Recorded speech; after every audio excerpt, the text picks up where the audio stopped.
Oh, well, there you are, friends and family. So good to see you back again today. It's been a couple of days, hasn't it?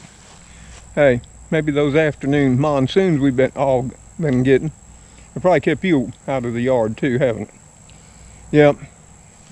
It's kept me out. In fact, just was out here checking something right now before the next monsoon hits.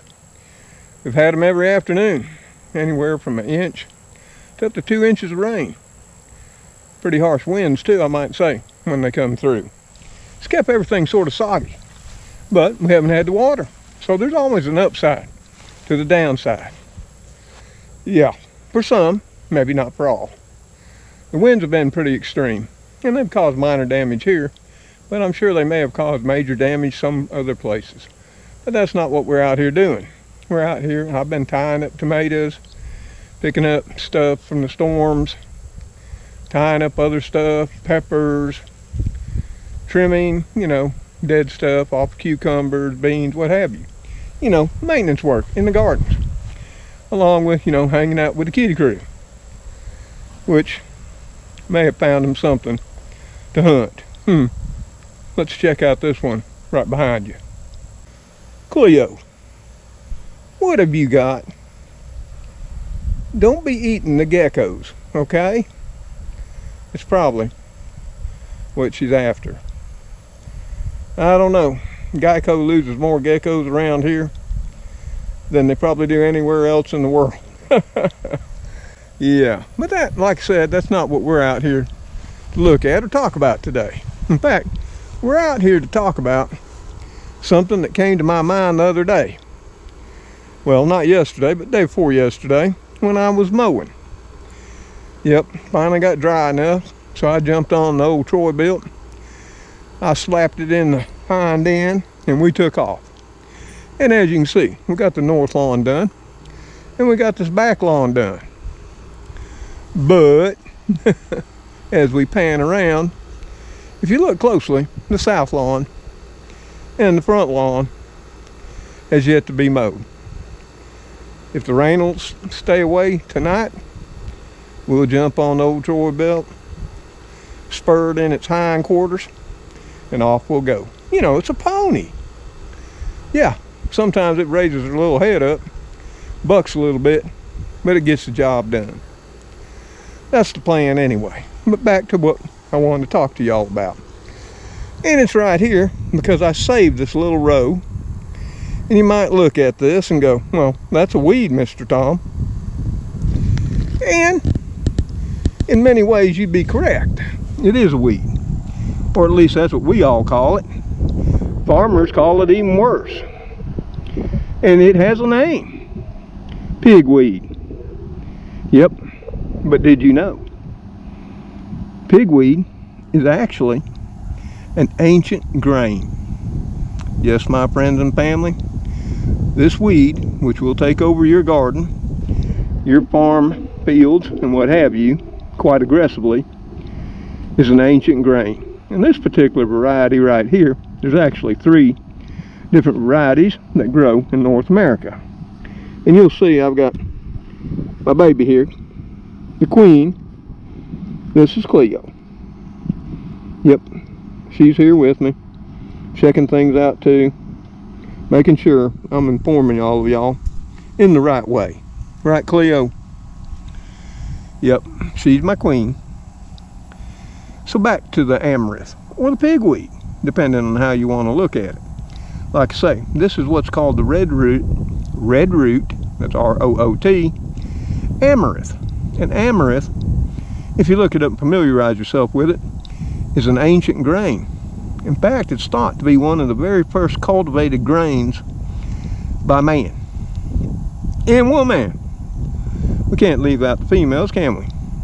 But if you get in here and look, you'll see the red on the stems. And if you look right on down there at the base, you'll see why it's called red root. Do you see that? Do you see that red coming up from the soil on its stem? And if I were to pull it up, that red color descends down into its root system. Another fun fact is every part of this particular plant is edible.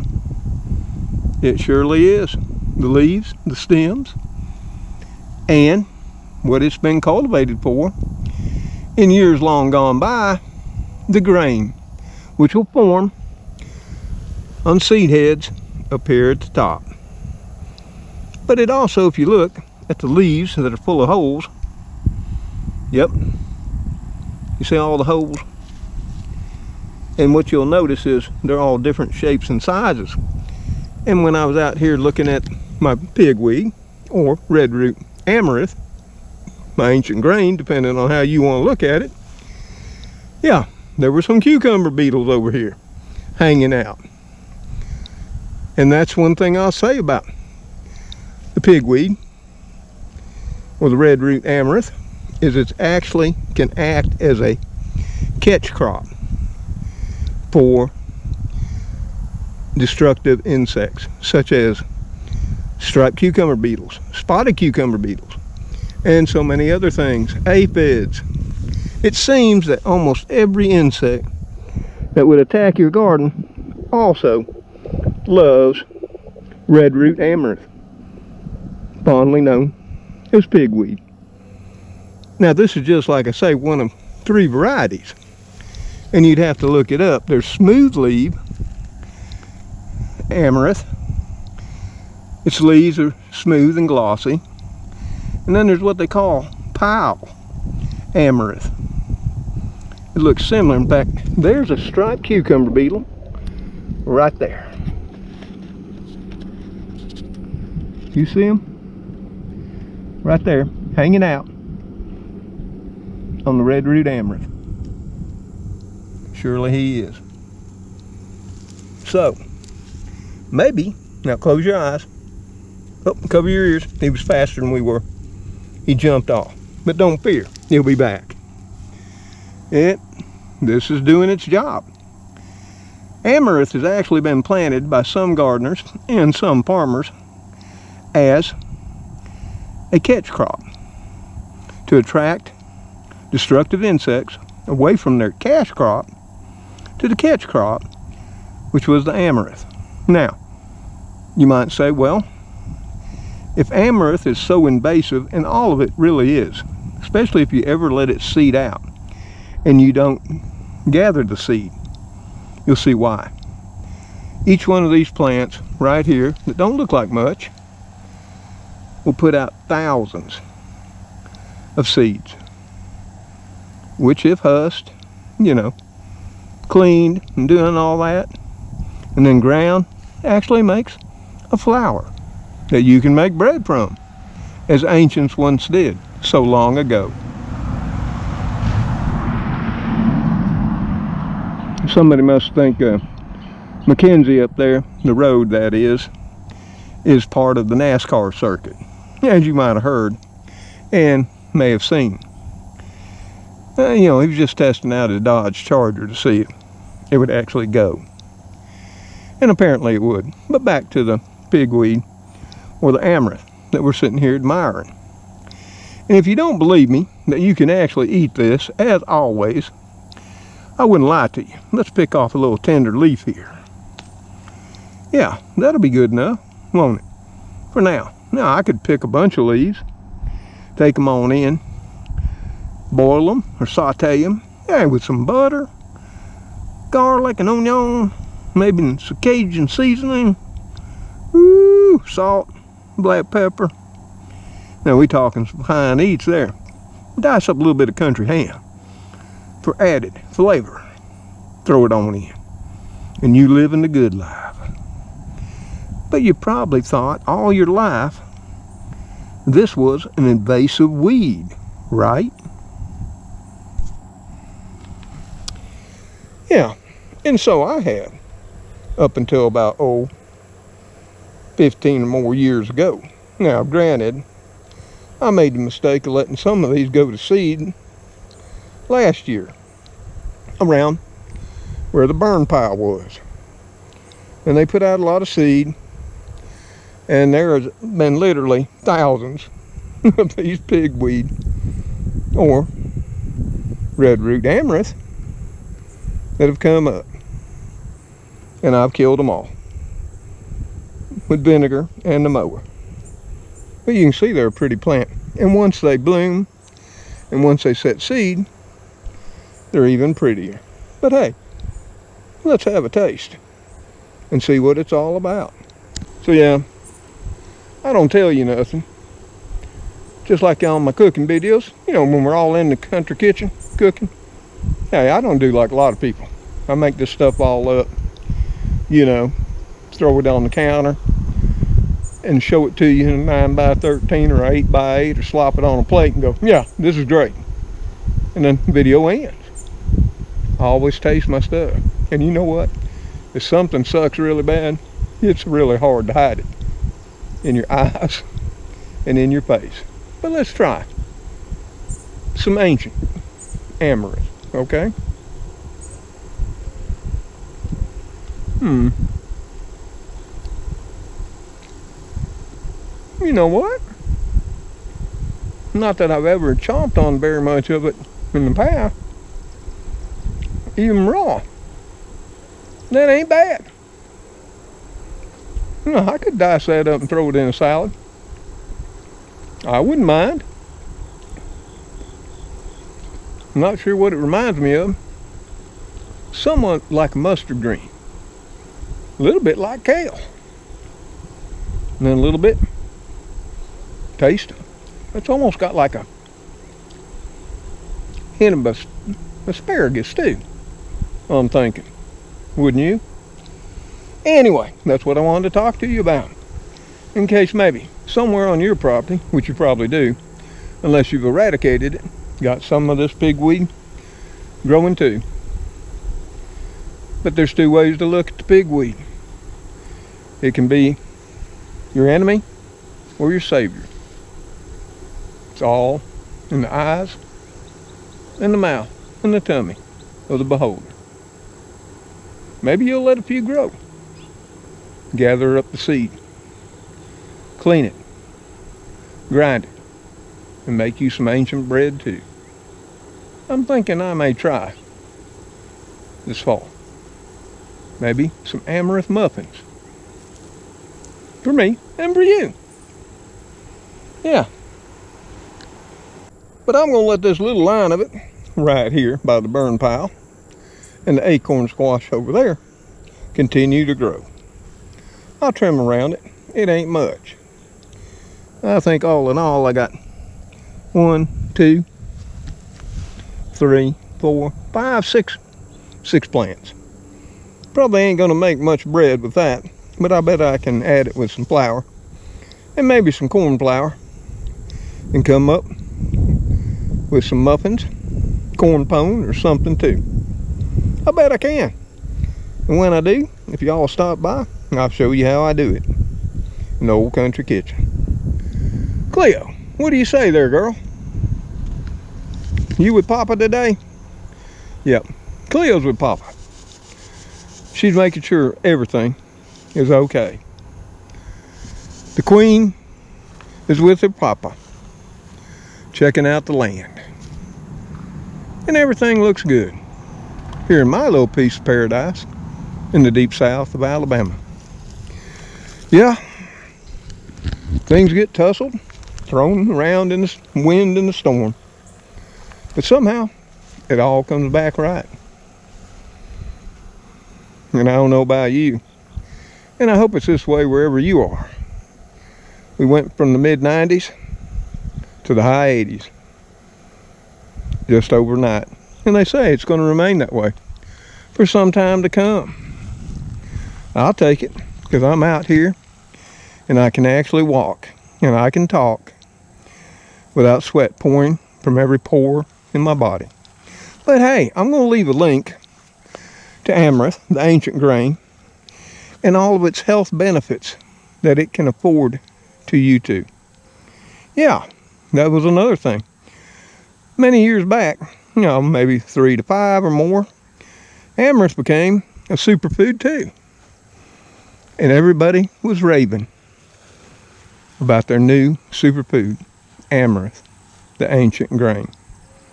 Look it up, see what you think. And walk your property and see if you got any ancient grains growing on your own piece of paradise, wherever you are in this big wide world of ours.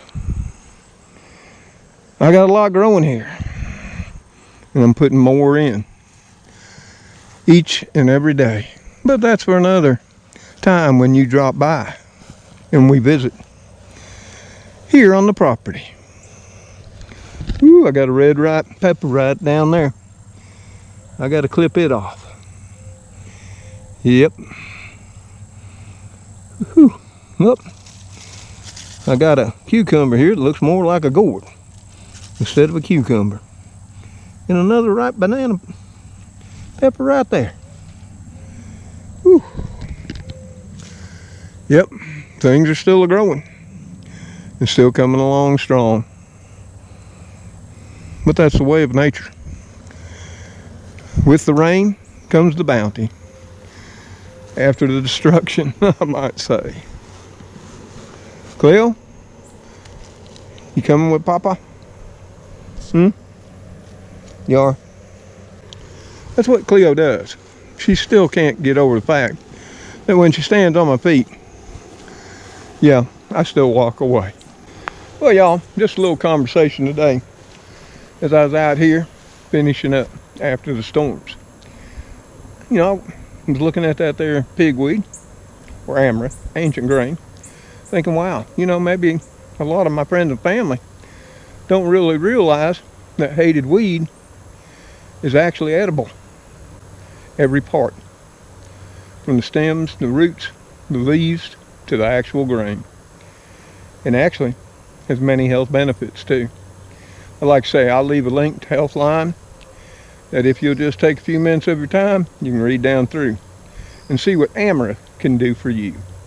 But hey, it's getting close to chow time, and that's one of the reasons Cleo's hanging close. So I gotta get the kitty chow ready and think about what I'm having for dinner. Probably leftovers. I cooked a lot with all of you. I still got pimento cheese left, and bean mix and rice still in the fridge. Yes, I do. But hey, until the kitty crew, you know them all. Cleo, Speedy, Spooky, sometimes Heathcliff, and we got another new one too that's starting to hone in. Every once in a while, I'll see him under Blackie or the silver truck too. It's like I say, when one leaves us, somehow, always another one comes. And it looks like, again this time, we've got another one wanting to join the crew. We'll see how it all goes. But hey, I don't want to forget Gracie, the princess of the house. See y'all on the next episode of Mr. Tom's Neighborhood and video. Y'all take care. Stay safe. And God bless you as you have blessed those in your life. Goodbye for now. Yep. Whew. I'm digging this cool weather. I think I'll take a walk over to the big woods. Ain't been over there in a long, long time. Yeah, we could do that. This is good walking weather. Hey, since y'all haven't left yet, any of y'all want to take a walk with old Mr. Tom in the big woods? Hey, I got to change. Put on, you know, some other type clothes since I'm in my gardening shorts. And shirt's okay. The shorts are not. Yeah, we got to put on some protective pants if we head into the deep dark woods. Yeah. Spooky, y'all tuckered out, huh? I think you just enjoying these cool temperatures and the breeze. I think it's down to 84 now. And this breeze is really nice. Yep. You enjoy, big buddy. Hey. You're just gonna stretch out. You're something of a guard cat, right? Oh, Cleo, teach him how to be the guard kitty and hold down the front porch. Okay? There'll be some treats in it for you, I'm sure. I think Mama B sent you some more. Let me go see. Yep, I see you ate your treat food. Whew. Let me go and get some treats. Later, all.